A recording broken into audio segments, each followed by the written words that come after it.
আপনি কি ঈদের দিন জর্দার সময় রান্না করবেন? তাহলে দাঁড়ান, পুরো রেসিপিটা দেখে যান। জর্দার সময় রান্না করতে গেলে পানি হয় কম হয়ে যাবে, না হয় বেশি হয়ে যাবে।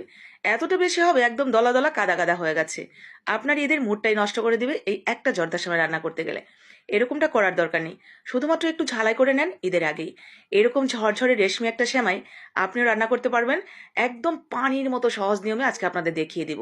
যে কখনো কোনোদিনও সেমাই রান্না করেননি, সেও একদম সঠিক মেজারমেন্টে আজকের এই রেসিপিটা যদি ফলো করে ঈদের আগেই একদিন ট্রায়াল হিসেবে রান্না করে নেন, দেখবেন একদম পারফেক্টভাবে আপনিও শিখে যেতে পারবেন। চলেন, ঈদের দিনের সুন্দর একটা জর্দা সেমাই কে না চায় রান্না করতে।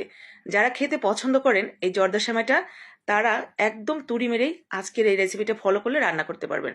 তো প্রথমেই দেখেন, এখানে আমি এই যে লাল লাল লম্বা লম্বা সেমাইগুলো যেগুলো থাকে, এগুলোর আসলে অরিজিনাল কি নাম আমি জানি না, তবে আমাদের এদিকে লম্বা লাল সেমাই বলে। এক একটা কোম্পানির এক এক রকম হয়। তো যাই হোক, আমি একটা কোম্পানি নিয়েছি। এরপরে দেখেন, আমি প্যাকেটের অর্ধেকটা সেমাই এখানে নিয়েছি।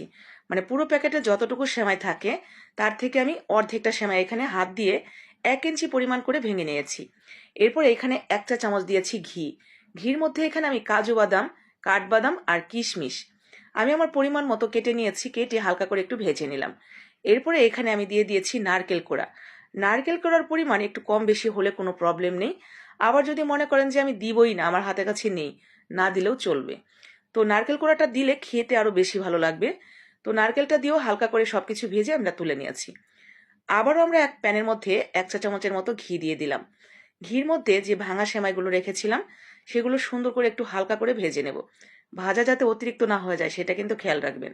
অতিরিক্ত হয়ে গেলে কালারটাও নষ্ট হয়ে যাবে, আবার খেতেও ভালো লাগবে না।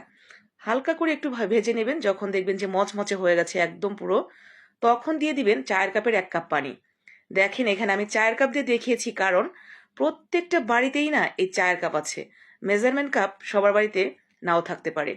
তো চায়ের কাপ প্রত্যেকের বাড়িতেই আছে। আপনারা নর্মালি যে আমরা চা খাই বাসায়, সেই চায়ের কাপের 1 কাপ পানি দিয়ে দিবেন। আর আমি এখানে ডাল বাড়ার যে চামচ থাকে আমাদের প্রায় প্রত্যেকের বাসাতেই, গোল চামচগুলো, সেই গোল চামচের 1 চামচ চিনি দিয়েছি। এতে আমার কাছে একদম পারফেক্ট লেগেছে। আপনি যদি মিষ্টি আরো বেশি খেতে চান, সেই ক্ষেত্রে চিনির পরিমাণ আরো বাড়িয়ে দিবেন। পানিটা দেওয়ার সাথে সাথে চিনিটা অ্যাড করে দিবেন। এরপরে দেখেন, হালকা করে একটু মিশিয়ে নিয়েছি পানি চিনি। চিনিটা গলে গেলেই এটা আমরা ছড়িয়ে জাস্ট উপর থেকে যে বাদাম, কিশমিশ এগুলো রেখেছিলাম সেগুলো দিয়ে দিয়েছি। দিয়ে একদম চুলার আঁচ যতটা লো করা যায় ততটা লো করে জাস্ট 2 মিনিট, বেশি না, 1.5 থেকে 2 মিনিটের মতো এটা ঢাকনা দিয়ে দিবেন। এরপর ঢাকনা তুলে নেবেন। ব্যাস, নেড়ে চেড়ে মিশিয়ে নেবেন। আপনার জর্দার সময় রান্না করা শেষ। দেখে কি একবারও মনে হচ্ছে যে এটা একেবারে কঠিন? একদমই নয়, পানির মতো সহজ। শুধুমাত্র পানির ওই পরিমাপটা ঠিক রাখবেন। যদি পুরো প্যাকেটের সেমাইটা দেন তাহলে 2 কাপ দিবেন পানি, ওই যে চায়ের কাপের। আর যদি অর্ধেকটা দেন তাহলে 1 কাপ দিলেই হয়ে যাবে। দেখেন, আমি কিন্তু এটা কাঁটা চামচ দিয়ে একটুও ছাড়াইনি। একদমই একটার সাথে আরেকটা লেগে যায়নি। এতটা পারফেক্ট ভাবে সিদ্ধ হয়েছে, না কাঁচা রয়েছে না বেশি হয়ে গেছে। একদম ঝরঝরে নুডলসের মতো একেবারে রেশমি একটা সেমাই হয়ে গেছে। তো এরকম পারফেক্ট একটা জর্দার সেমাই কিন্তু আপনিও রান্না করতে পারবেন যদি আমার এই রেসিপিটা ফলো করেন। আর যদি ভালো লেগে যায় যে হ্যাঁ সত্যি এটা ভালো হবে রান্না করতে, মানে সহজ মনে হচ্ছে, তাহলে ঈদের আগেই না একদিন ট্রায়াল হিসেবে এটা আপনি বাসায় রান্না করে দেখবেন। আমার তো মনে হয় এই জর্দার সেমাই রান্না করার পর আপনি নিজেই অবাক হবেন যে কি করে এতটা পারফেক্ট হলো। এতদিন তো পারিনি। তো যাই হোক, ভালো লাগলে লাইক কমেন্ট শেয়ার করে দিয়েন, যাতে ঈদের আগেই সবাই একটু দেখে ঝালাই করে নিতে পারে।